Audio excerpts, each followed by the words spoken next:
அண்ணா பல்கலைக்கழக மாணவி பாலியல் வன்கொடுமை விவகாரத்தில் சென்னை மாநகர காவல் ஆணையரும் உயர்கல்வி அமைச்சரும் தெரிவித்த கருத்துக்கள் முரண்பட்டு இருக்கின்றன. இதை புதிய தலைமுறையும் தற்போது அவர்களுடைய பேட்டியை ஒளிபரப்பியது. இது தொடர்பான விவரங்களோடு செய்தியாளர் அன்பரசன் இணைந்திருக்கிறார். அன்பரசன், மாநகர காவல் ஆணையரும் அமைச்சரும் பேசியதில் ஏன் இவ்வளவு முரண்பாடுகள்? என்ன உண்மைத்தன்மை இருக்கிறது?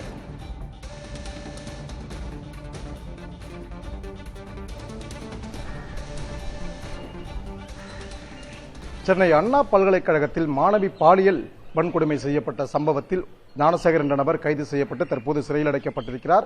இந்த நிலையில்தான் நேற்று அந்த வழக்கின் எஃப்ஐஆர் வெளியாகி தமிழகம் முழுவதுமே மிகப்பெரிய ஒரு அதிர்ச்சியை ஏற்படுத்தியது. குறிப்பாக இந்த எஃப்ஐஆர் எப்படி வெளியானது என்பது குறித்து பல்வேறு தரப்பினர் சமூக வலைதளங்களில் கருத்து எழுப்பி வந்தனர். குறிப்பாக பாஜக மாநில தலைவர் அண்ணாமலை, அதேபோன்று அதிமுக நிர்வாகிகள் உள்ளிட்ட பல்வேறு கட்சியினர் ஒரு பெண் குறித்த விவரங்கள் எப்படி எஃப்ஐஆரில் வெளியாகி அது சமூக வலைதளங்களில் வெளியாகியது,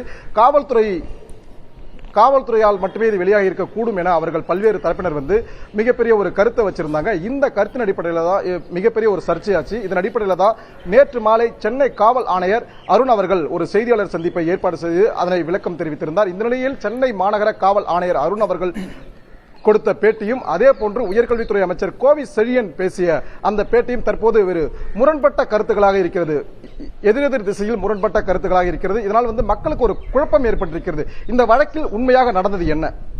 காவல்துறை உண்மையை சொல்கிறதா அல்லது அமைச்சர்கள் உண்மையை சொல்கிறார்களா அல்லது யார் மூடி மறைக்கிறார்கள் இந்த விவகாரத்தில் என்ற ஒரு பலதரப்பட்ட கேள்விகள் தற்போது எழுந்திருக்கிறது. அதற்கு ஏற்றாற் போலதான் சென்னை காவல் ஆணையர் அருண் அவர்களும் அதே போன்று திமுக அமைச்சர் கோவி செழியன் அவர்களும் தற்போது ஒரு கருத்து தெரிவிச்சிருக்காங்க. குறிப்பா சொல்ல போனா நேற்று இந்த விளக்கத்தை எஃப்ஐஆர் எப்படி வெளியானது என்பதற்காக கூட்டப்பட்ட ஒரு பத்திரிகையாளர் சந்திப்பில் சென்னை காவல் ஆணையர் அருண் பல கேள்விகளுக்கு விளக்கம் கொடுத்திருந்தாங்க. அதுல முக்கியமான கேள்வி, இந்த பெண் யார்கிட்ட புகார் கொடுத்தாங்க, எப்படி புகார் கொடுத்தாங்க அப்படின்னு கேள்வி எழுப்பப்படும் போது சென்னை காவல் ஆணையர் அருண் அவர்கள் ஒரு பதிலை தெரிவிச்சிருந்தாங்க. அதாவது காலையில 24ஆம் தேதி காலையில ஒரு 10 மணி அளவில் காவல் கட்டுப்பாட்டறைக்கு முதல்ல தகவல் வந்ததாகவும் அதன் அடிப்படையில் கோட்டுப்புறம் போலீசார் சம்பவ இடத்திற்கு போன போது அங்கு அந்த போஸ்ட் கமிட்டியில் இருக்கக்கூடிய ஒரு பேராசிரியரும் அதே போன்று இந்த மாணவியும் தான் பாதிக்கப்பட்ட மாணவியும் தான் புகார் கொடுத்தாங்க. அந்த புகாரின் அடிப்படையில் தான் வழக்கு பதிவு செய்யப்பட்டு அந்த குற்றவாளியை உடனடியாக நாங்கள் கைது செஞ்சோம் அப்படின்னு சொல்லியிருக்காங்க. ஆனா இன்னைக்கு உயர்கல்வித்துறை அமைச்சர் கோவி செழியன் அண்ணா பல்கலைக்கழகத்தில் ஆய்வு செஞ்சுட்டு பத்திரிகையாளர் சந்திப்பில் தெரிவிச்சது என்னன்னா, இந்த மாணவி அந்த போஸ்ட் கமிட்டிக்கும் அதே போன்று பல்கலைக்கழக நிர்வாகத்திற்கும் தெரிவிக்கல, நேரடியாக காவல்துறைக்கு தகவல் தெரிவிச்சு அங்க இருந்து தான் எங்களுக்கு தகவல் தெரிய வந்துச்சு அப்படின்னு ஒரு மாறுபட்ட கருத்து, நேரெதிர் திசையிலான ஒரு மாறுஎதிர் கருத்து. இந்த பேட்டியானது பொதுமக்கள் கிட்ட ஒரு மிகப்பெரிய குழப்பத்தை ஏற்படுத்தியிருக்கிறது.